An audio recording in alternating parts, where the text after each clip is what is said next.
چھوڑ کر رخصت ہو کر ہم سے دور چلی جائے گی نا، ہے نا؟ یوسف صاحب نے اس کی چھوٹی سی ناک کھینچی۔ میں تو اپنے پاپا کو چھوڑ کر کہیں نہیں جاؤں گی، بس بات ختم۔ ہاں نہیں تو؟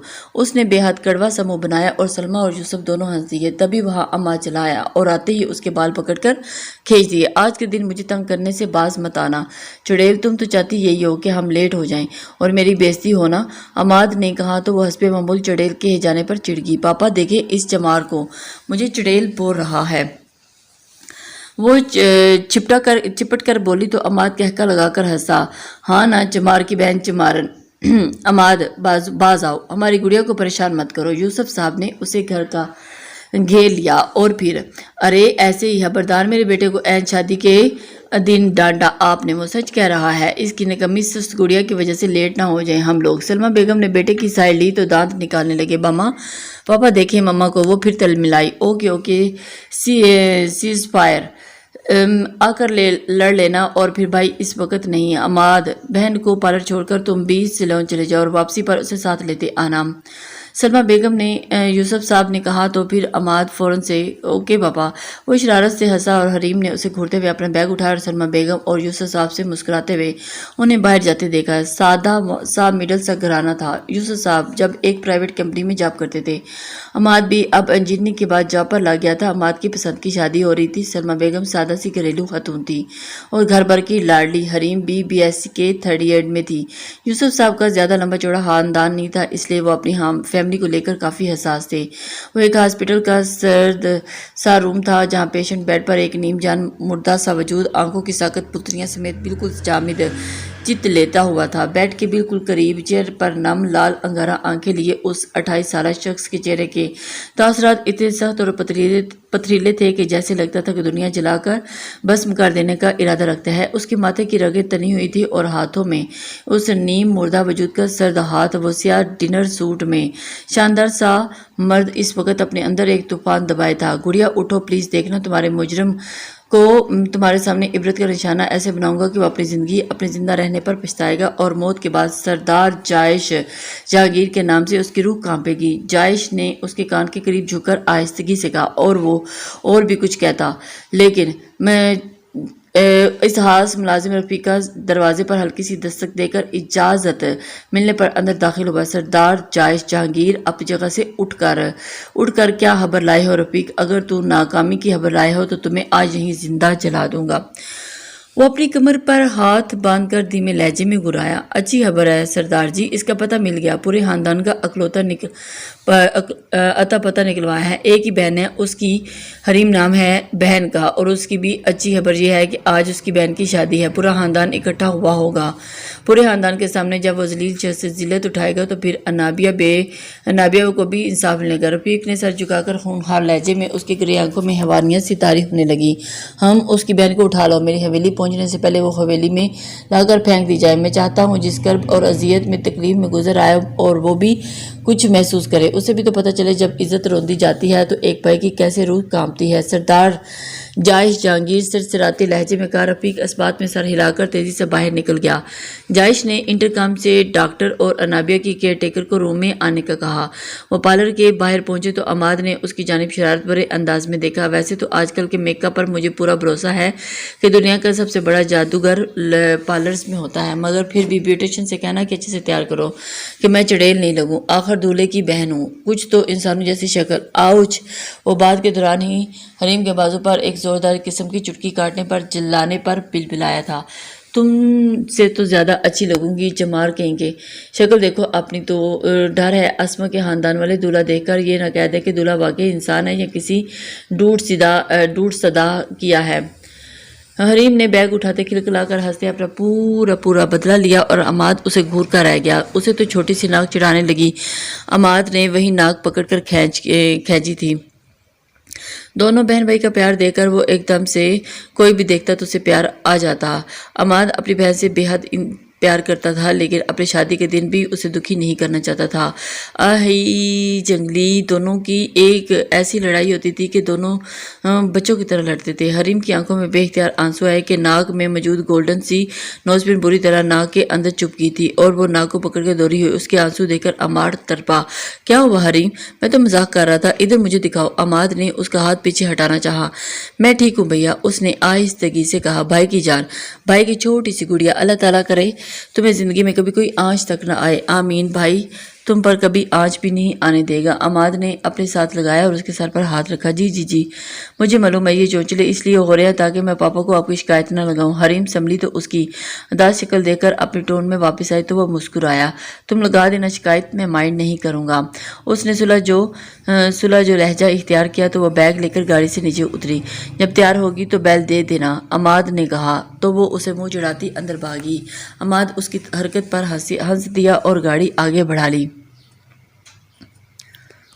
وہ ویٹنگ ایریا میں بیٹھی بیزار ہو رہی تھی، تبھی اٹھی اور سسٹر میرے پاس وقت نہیں ہے، میں لیٹ ہو جاؤں گی بارات کے لیے۔ جب میری اپائنٹمنٹ تھی تو آپ لوگ لیٹ کیوں کر رہے ہیں؟ حریم جا کر ریسیپشن کے سر پر سوار ہوئی تو ابھی وہ جواب دیتی کہ اندر روم میں سے ایک لڑکی باہر منہ نکالا اور پھر حریم اندر آ جائیں، لڑکی نے کہا تو اس نے سکھ کا سانس لیا اور جلدی سے اندر داخل ہوئی۔ اندر بیوٹیشین نے اس کا مسکرا کر ویلکم کیا۔ آپ چینجنگ روم میں جلدی سے ڈریس چینج کر باہر آ جائیں۔ اوکے، حریم کہتی چینجنگ روم میں گئی اور اپنا لباس تبدیل کیا، اور اس نے تو اپنا لباس بھی پہلی مرتبہ دیکھا تھا۔ ساری تیاری سلمیٰ بیگم نے ہی کی تھی۔ اس کا مزاج ایسا تھا کہ وہ زیادہ تر گھر کے باہر نکلنا پسند نہیں کرتی تھی اور شاپنگ پر جانا تو بالکل پسند نہیں تھا۔ کوئی بھی ضروری کام ہو پھر بھی جاتی۔ اس نے حیرت سے اپنے آپ کو آئینے میں دیکھا، متناسب سا نازک سا سراپا گورے رنگ پر ہلکے سی کامدار لیمن کلر کے لہنگے میں وہ آسمان سے اتری ہوئی پری لگ رہی تھی۔ وہ لباس بدل کر باہر آئی تو بیوٹیشین نے اسے حیرت سے دیکھا۔ حریم کنفیوز سی اپنی انگلیاں چٹکانے لگی۔ آئیے حریم، بیوٹیشین نے سر جھٹک کر کہا۔ وہ آگے دیوار گیر آئینے کے سامنے چیئر پر بیٹھ گئی۔ کیا ہوا آپی، آپ ایسے کیوں دیکھ رہی ہیں؟ مجھے عجیب لگ رہی ہوں اس ڈریس میں۔ حریم زیادہ تر خاموش بیٹھ ہی نہیں سکی، اب اپنی کنفیوژن دور کرنے پوچھ ہی لیا۔ میں یہ دیکھ رہی ہوں کہ برائڈل کے حساب سے آپ کا ڈریس کافی زیادہ سمپل ہے، برائڈل میک اپ تو اس ڈریس پر سوٹ ہی نہیں کرے گا۔ حریم، بیوٹیشین کی بات پر حریم اپنی جگہ سے اچھلی۔ واٹ آپی، یہ کیا کہہ رہی ہیں آپ؟ میرا برائڈل نہیں، پارٹی میک اپ ہے۔ حریم نے جلدی سے اس کی غلط فہمی دور کرنے کی کوشش کی۔ لیکن ایکسکیوز می مس، برائڈل میک اپ اوور میرا ہونا ہے۔ اور ابھی بات ہی کر رہے تھے کہ پیچھے سے ایک نکچڑی لڑکی سرخ برائڈل ڈریسز میں آ کر تیکھے لہجے میں بولی، اوکے بیٹھیں آپ بھی۔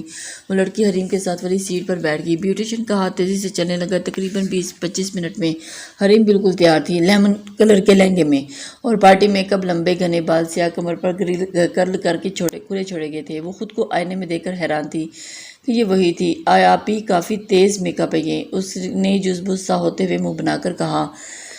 نہیں، آپ بہت اچھی لگ رہی ہیں۔ ارے بھائی، دولہے کی بہن ہو، روز روز بھائی کی شادی تھوڑی ہوگی، اٹس اوکے، پوری قیامت ہی لگ رہی ہو۔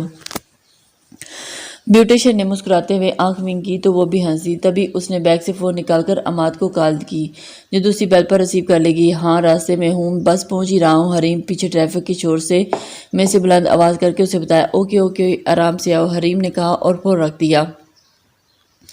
ادھر عماد نے فون رکھا، این اسی وقت گاڑی ہچکولے کھاتی اپنی جگہ پر جام ہو چکی تھی۔ شٹ، کیا مصیبت ہے؟ اس نے اسٹیئرنگ پر ہاتھ مارا۔ ادھر وہ ویٹنگ روم ایریا میں بیٹھی انتظار کر کے بیزار ہو چکی تھی، تبھی ایک لڑکی اندر آئی۔ حریم، ایک دم سے اس نے پکارا۔ جی۔ وہ جلدی سے اپنا بیگ لے کر کھڑی ہوئی۔ آپ ہی حریم ہو؟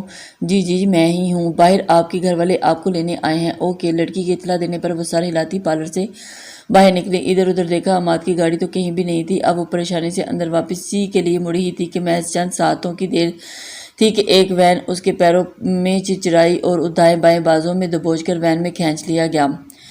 ان لوگوں نے حریم کے منہ سے چیخ نکلنے کا موقع تک نہیں دیا اور جب ایک موٹا کپڑا رکھ کر اس کے چیخ کا گلا دبا دیا اور گلی میں اس وقت کوئی بھی بندہ موجود نہیں تھا۔ وین ہوا سے باتیں کرتی اپنے پیچھے دھول اڑاتی دیکھتے ہی دیکھتے وہاں سے چل پڑی۔ حریم ہر مزاحمت توڑ رہی تھی۔ وہ جانے کون لوگ تھے، بے تحاشا ظالم اور بے حس، جو اسے بری طرح دبوچ کر بیٹھے تھے اور اس نے خود کو چھڑانے کے ہاتھ پیر چلائے، مگر ان لوگوں نے اس کی کمر ہاتھ پر باندھ کر ٹیپ لگا دی تھی اور اسے سیٹ کے نیچے پھینک دیا، اوپر کپڑا ڈال دیا گیا تھا۔ حریم کے آنسو اس کے بالوں میں جذب ہو رہے تھے۔ لاکھ کوشش کرنے کے باوجود بھی کوئی ایسا قصور یاد نہیں آیا جس کی پاداش اسے اتنی بھیانک سزا مل رہی تھی۔ یہ آدھے گھنٹے کا سفر بے تحاشا